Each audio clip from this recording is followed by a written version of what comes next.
While adding first few continuous natural numbers, a candidate missed one of the numbers and wrote the answer as 177. What was the number missed? एक student ने पहले कुछ natural numbers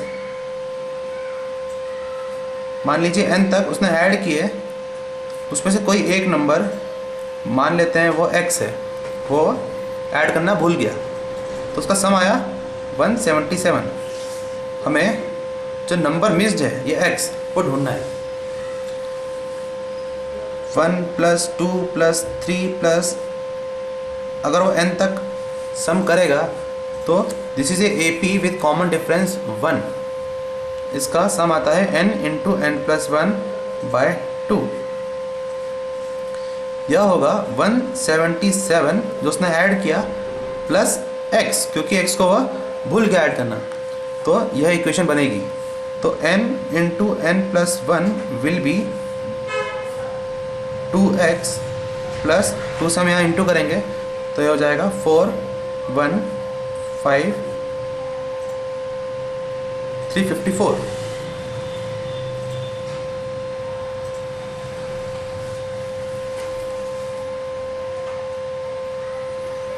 अब हम इसे hit and trial से check करेंगे कि कौन सा आंसर इसमें से सही है।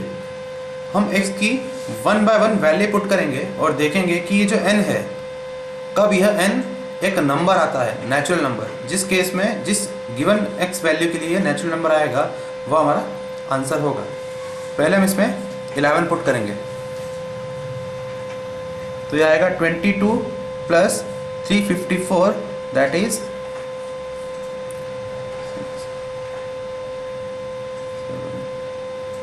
376। अगर हम इसके फैक्टर करके देखेंगे तो हम देखते हैं कि दो कॉन्जिक्यूटिव नंबर जैसे n और n+1 है, इस तरह के प्रोडक्ट में इसके फैक्टर्स नहीं बन पाते हैं। अब हम इसमें 12 पुट करेंगे तो यह आएगा 24 और 354, दैट इज 8 7 3। इस केस में भी इसके फैक्टर इस तरह के हमें नहीं मिलेंगे। अगर हम इसमें 13 पुट करें तो यह आएगा 26 + 354, दैट इज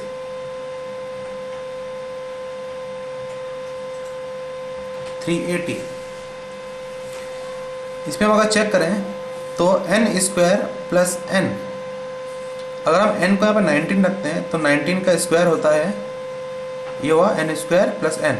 19 का स्क्वायर होता है 361, और उसमें जब हम 19 ऐड करेंगे तो हमें 380 मिलता है। यह हुआ 361 + 19 380। इसका मतलब 19 इस केस में एक नंबर n की वैल्यू हमें मिल रही है। तो x = 13 जो है वह करेक्ट आंसर है। 4 metal rods of length 78 cm, 104 cm, 117 cm and 169 cm are to be cut into parts of equal length। इन सारी रॉड्स को हमें इक्वल लेंथ के टुकड़ों में तोड़ना है। Each part must be as long as possible. What is the maximum number of pieces that can be cut? हमें इसे इक्वल लेंथ के पीसेस में कट करना है और इस तरह से कि जो हर पार्ट की जो लेंथ है वो जितनी मैक्सिमम पॉसिबल हो सकती है वह होना चाहिए।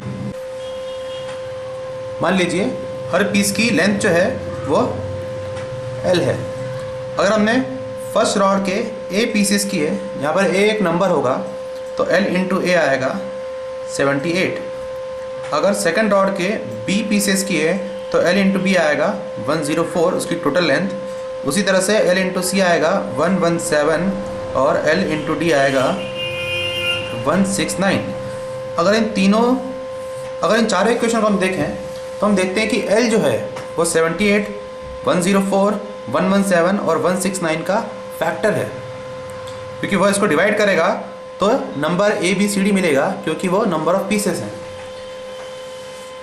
मतलब A 78, 104, 117, 169 का कॉमन फैक्टर है, लेकिन हमें बोला है कि जो रॉड की जो लेंथ है वो मैक्सिमम पॉसिबल होना चाहिए, तो हम इसका जो फैक्टर है उसमें से हाईएस्ट कॉमन फैक्टर चूज़ करेंगे। तो सबसे पहले तो हम HCF फाइंड आउट करते हैं। HCF फाइंड करने के लिए हम सारे फैक्टर्स पहले लिखेंगे। 78 can be factorise as 2 into 3 into 13. 104 can be factorized as 2 into, this will be 52, then 2 into 2 into 13.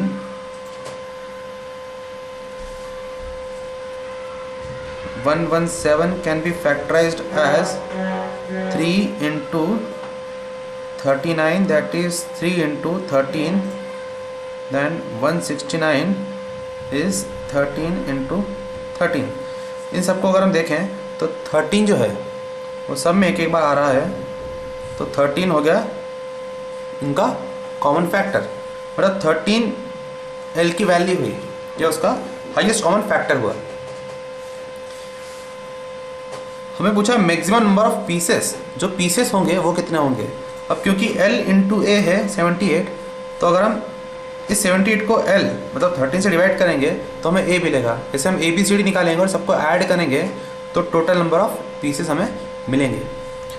13 से डिवाइड करेंगे तो ये आएगा 6, A की वैल्यू 6 हुई, यहाँ पर B आएगा 9, C आएगा 8 और D आएगा 13। अब हम इन सबको ऐड करेंगे तो हमें मिलेगा 6 plus 8 is 14, 9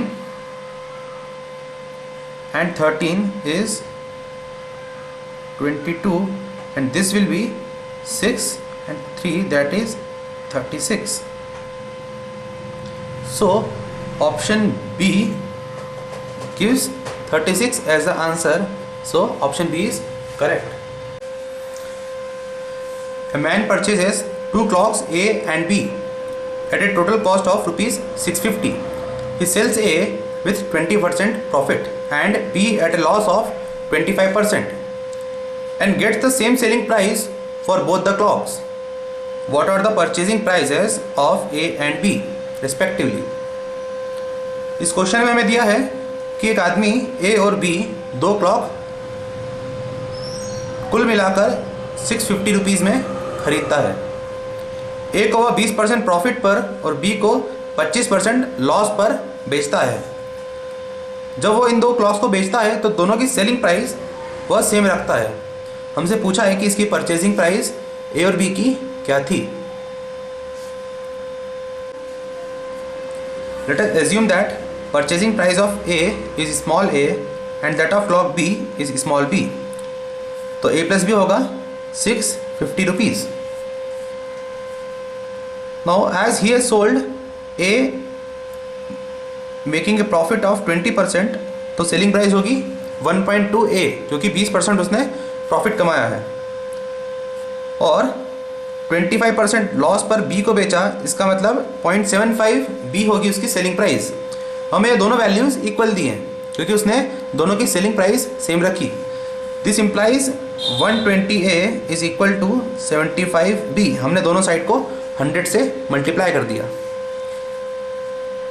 now dividing both sides by 5 we get 75 upon 5 is 15। 120 divided by 5 will be 24। इन दोनों में 3 फैक्टर कॉमन है। अब हम 3 से डिवाइड करेंगे तो 8, ये हो जाएगा 5।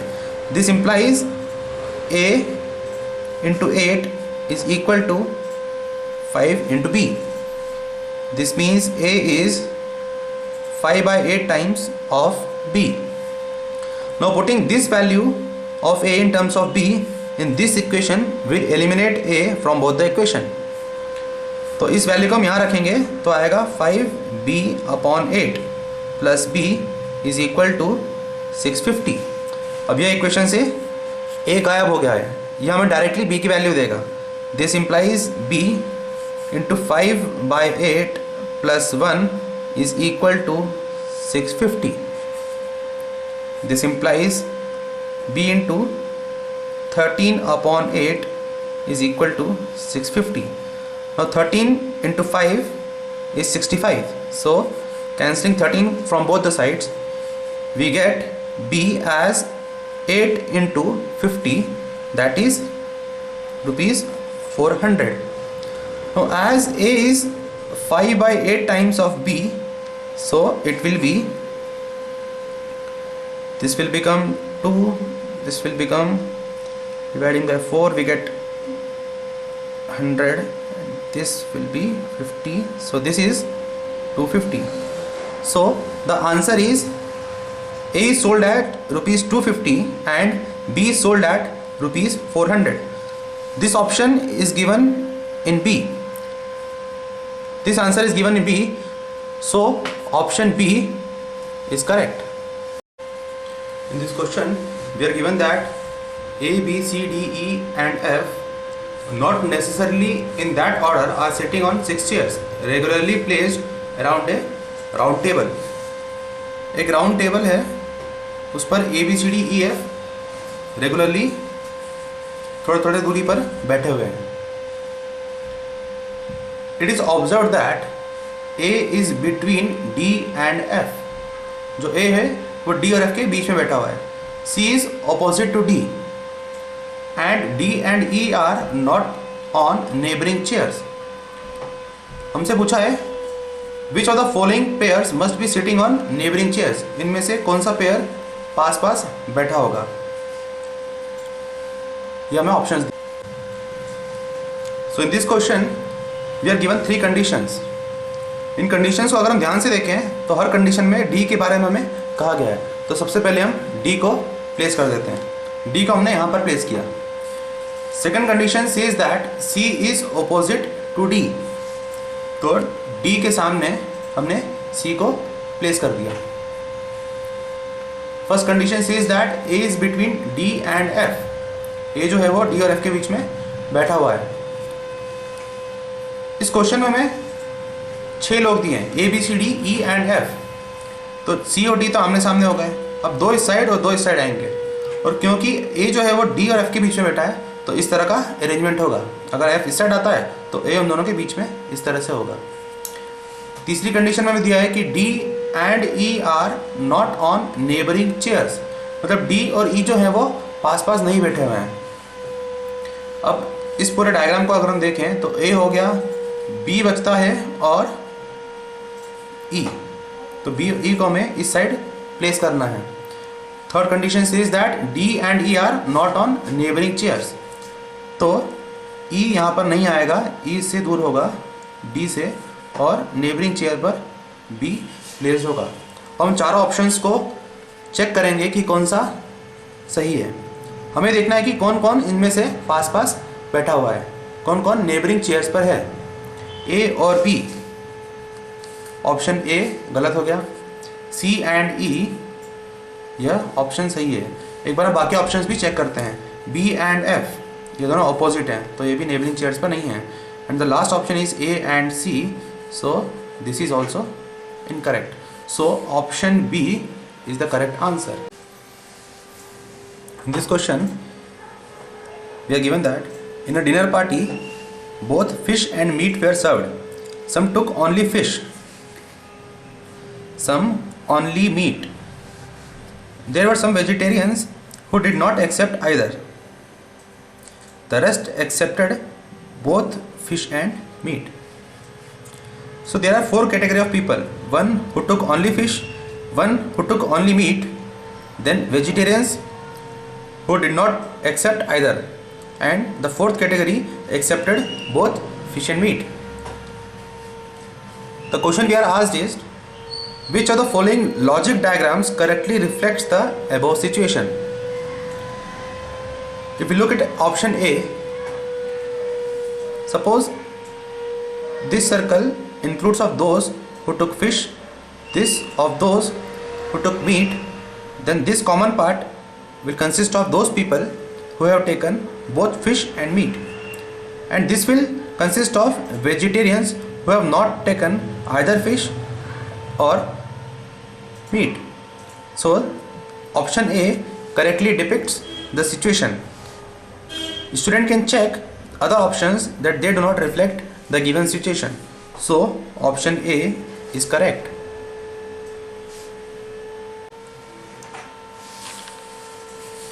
A, B, C, D, E and F are members of a family consisting of 4 adults and 3 children.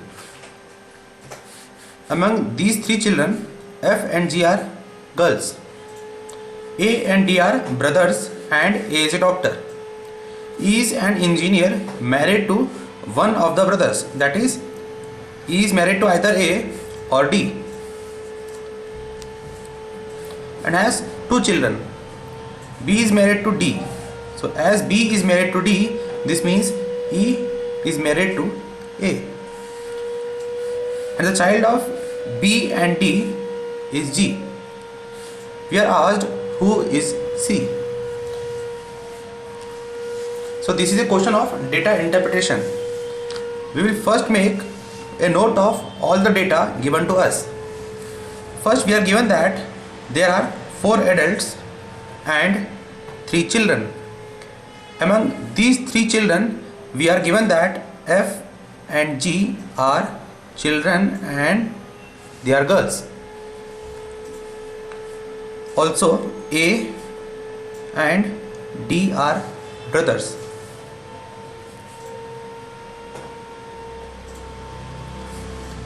A and D are brothers.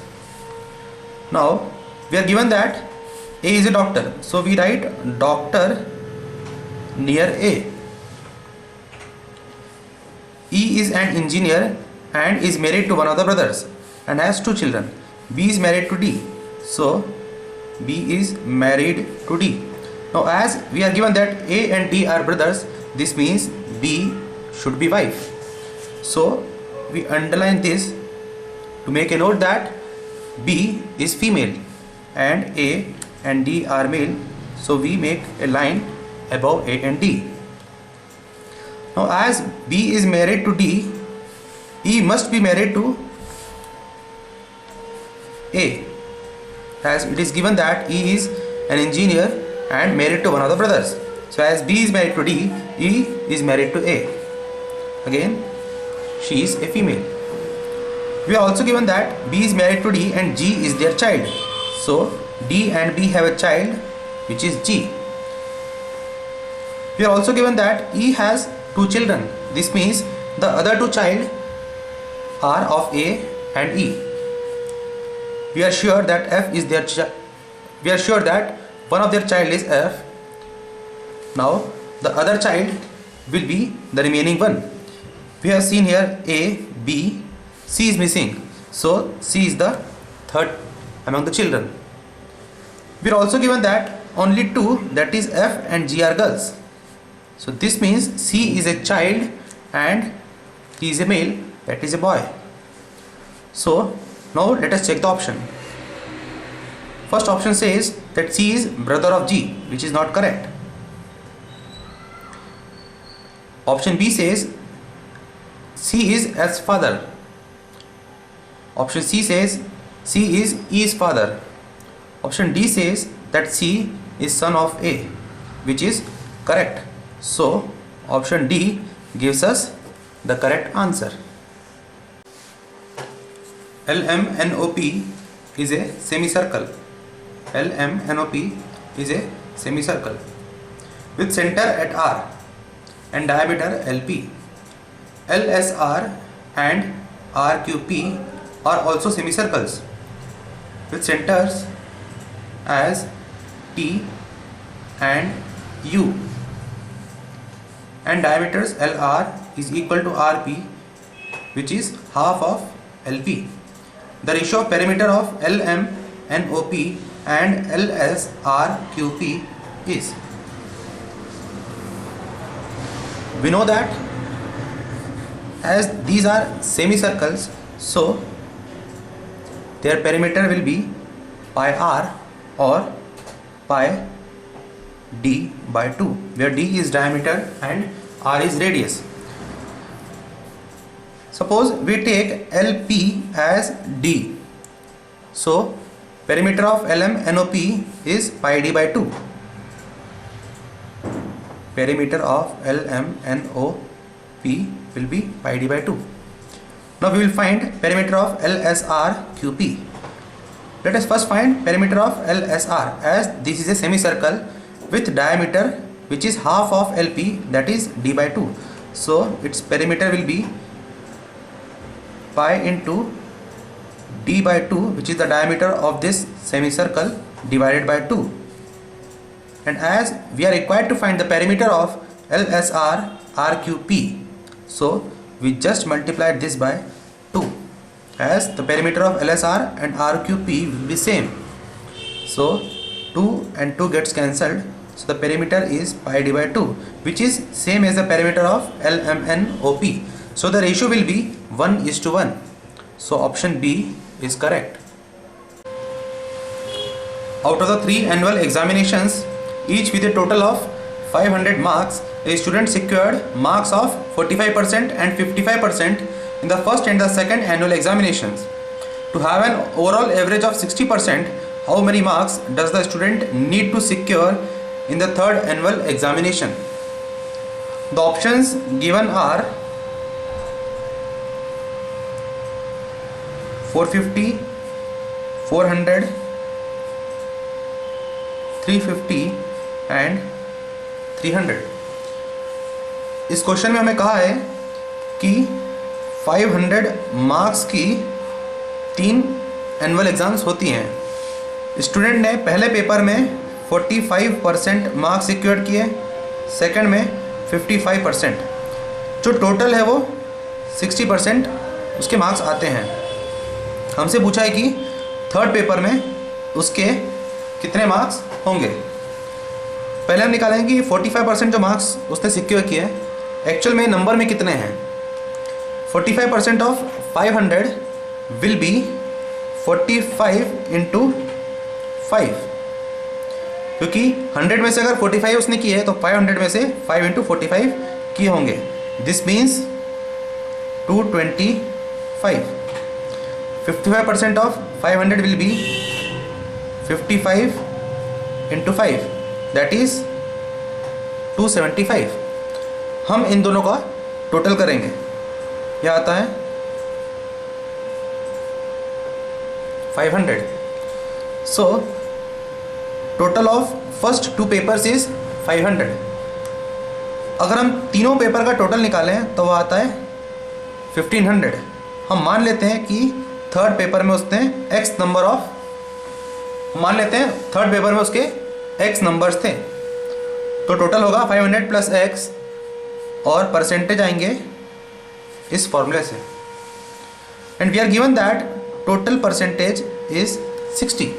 So this value will be 60. So this is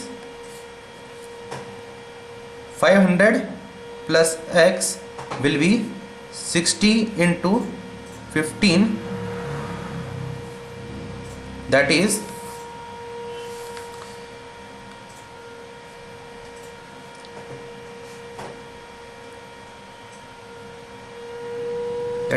900. So x will be 900 minus 500, that is 400.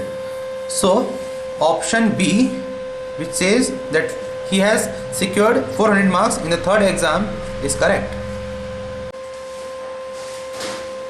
In this question we are given this relationship and we are required to find this value.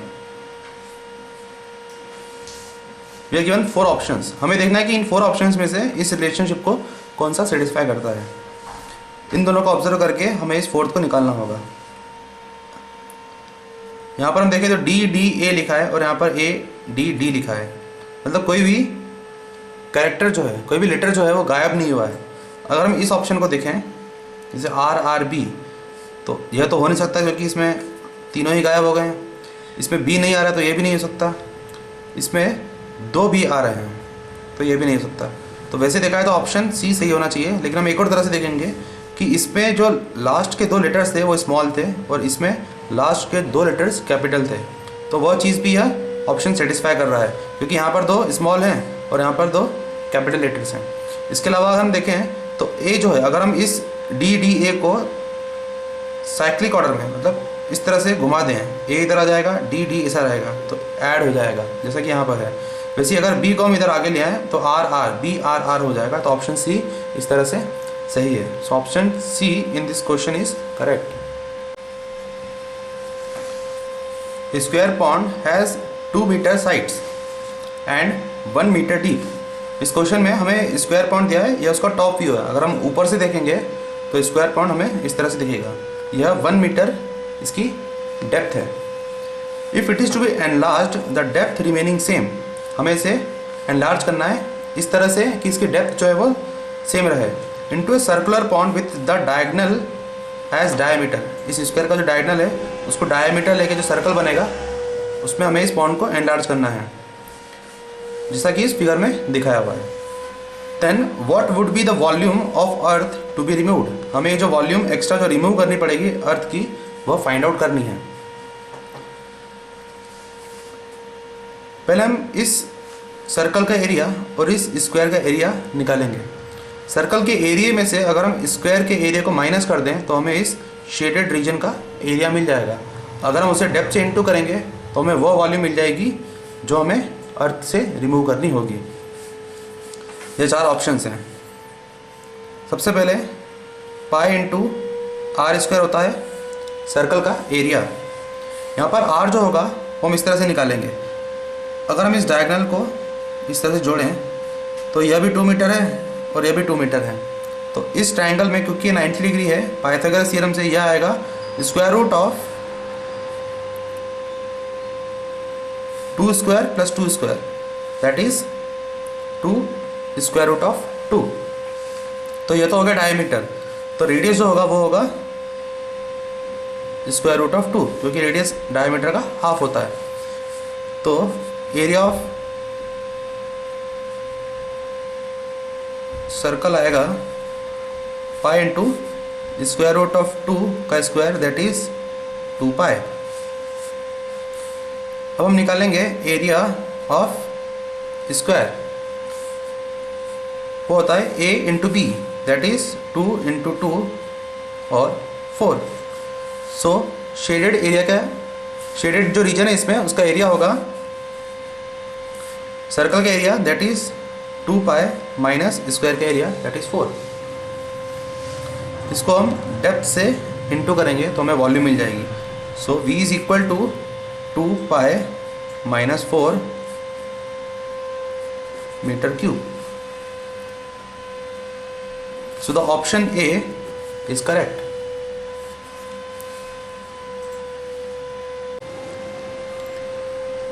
A ball is dropped from the top of a height building with a constant acceleration of 9.8 meter per second square. What will be its velocity after 3 seconds? एक tower के ऊपर से हमने ball को drop कर दिया। This means कि उसकी इनिशियल वेलोसिटी 0 मीटर पर सेकंड होगी। एक्सेलरेशन ड्यू टू ग्रेविटी हमें दिया हुआ है 9.8 मीटर पर सेकंड स्क्वायर। हमें 3 सेकंड के बाद उसकी वेलोसिटी पूछी है। We know that when a body moves in straight line with constant acceleration the equation of motion is v is equal to u plus a into t. यहाँ पर v जो है वो होती है t टाइम पर वेलोसिटी। अगर initial velocity that is जब t इक्वल टू 0, जब से हमने टाइम मेजर करना स्टार्ट किया है उस टाइम पर जो वेलोसिटी थी इनिशियल वेलोसिटी वह u है और एक्सेलरेशन a है।